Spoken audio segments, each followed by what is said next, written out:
O feudalismo é um sistema econômico em que a terra tem lugar central na economia. A agricultura é, sem dúvida, a atividade econômica mais importante numa sociedade que acabou marcada por uma baixa atividade comercial. O comércio vinha caindo desde a queda de Roma, durante o período dos reinos bárbaros esse processo avançou ainda mais, e a terra acabou se transformando no grande símbolo da riqueza.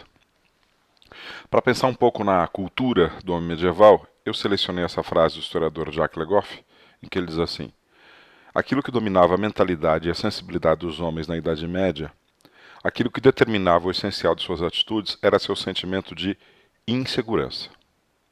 Há uma insegurança no plano cultural e no plano militar, vamos pensar assim.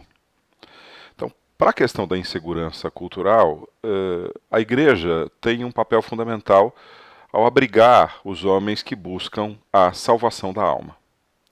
Então, é sempre importante repetir que a igreja é fundamental na questão da identidade do homem medieval. Busca-se a igreja por um lugar de oração, né? As igrejas, as suas ornamentações, os seus interiores, o sermão do padre, tem um papel fundamental de integração dos homens medievais, na medida em que não existe mais um Estado forte centralizado. E a igreja também justifica a estrutura do feudalismo. Existe uma frase muito famosa de um bispo medieval, em que ele diz assim, ó: a cidade de Deus, que é tomada como una, na realidade é tripla. Tripla por quê? Alguns rezam, o clero, outros lutam, os guerreiros, e outros trabalham.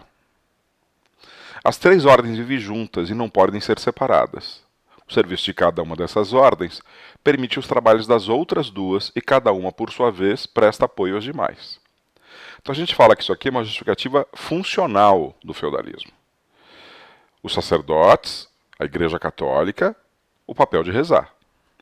Os guerreiros, a nobreza, também chamados de senhores feudais, a defesa da cristandade.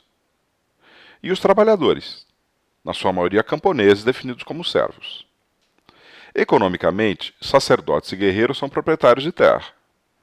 Os trabalhadores se submetem aos proprietários de terra. Então vamos dar uma olhada primeiro no papel desses trabalhadores no interior da sociedade feudal.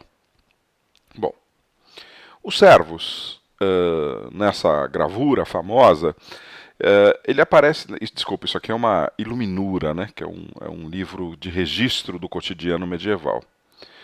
O camponês ara a terra, você vê o campo dividido em várias áreas de plantio, e ao fundo o castelo. Então, o camponês recebe do proprietário desse castelo, dessa terra, desse senhor feudal, a terra, que lhe permite sobreviver, um pedaço do campo para ele plantar, e a proteção pelo proprietário do castelo, que detém as armas. Em troca desta proteção e da sobrevivência, ele paga uma série de obrigações ao senhor feudal. As três mais importantes são a talha, que é o pagamento pela terra que ele recebe dentro do feudo com uma parte da produção. A corveia, que é um trabalho compulsório. Alguns dias do ano, ele vai trabalhar naquilo que for determinado pelo proprietário de terras. E pagava também as chamadas banalidades, que é o pagamento pelos de ferramentas ou instrumentos do senhor feudal. Paga uma série de outras taxas, mas essas são as mais importantes. Ele ocupa esse lugar e a igreja justifica dizendo que esse é o papel que ele cumpre perante Deus. O outro grupo da sociedade é a nobreza, os senhores feudais, os guerreiros, o proprietário do castelo. Entre esses nobres existe uma relação muito importante, chamada de suzerania e vassalagem. O suzerano é o que cede o benefício, tradicionalmente um pedaço de terra. E o vassalo é o que recebe o benefício, o que recebe a terra.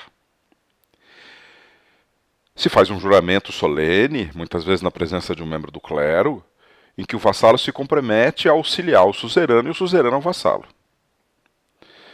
Essencialmente, o que acontece na suzerania e vassalagem? Um acordo militar entre dois guerreiros, que se comprometem a prestar auxílio militar mútuo em caso de guerra. Ora, na medida em que o Estado se fragilizou, essa cadeia de auxílio militar da suzerania e vassalagem é extremamente importante na manutenção do seu pedaço de terra. Então, essa cadeia é uma cadeia entre guerreiros que oferecem apoio militar mútuo para a proteção das terras. Agora, se a gente avançar um pouco na discussão, eu selecionei aqui um trecho que define um pouco o ritual de suzerania e vassalagem que marcou os nobres. Fala assim, ó, salvo para os senhores mais importantes, o contrato de vassalagem raramente era firmado por escrito. Olha aí, é uma sociedade de tradição oral, mas oferece uma cerimônia ritual mais ou menos idêntica em todas as regiões. Olha como era o ritual. O vassalo, ajoelhado, pronuncia inicialmente uma fórmula de homenagem. Eu me torno teu homem. A seguir de pé, jura sobre a Bíblia ou sobre relíquias fidelidade ao Senhor. Por fim, esse último investe no feudo, entregando-lhe um objeto que o simboliza, ramo, erva, bastão, luva, enfim. Genuflexões, quer dizer, ficar de joelhos, trocas de beijos e gestos litúrgicos acompanham a cerimônia que pode ser definitiva ou periodicamente renovada. Então, esse é um ritual vital na manutenção da relação entre os guerreiros medievais, numa sociedade marcada pela fragmentação do poder político.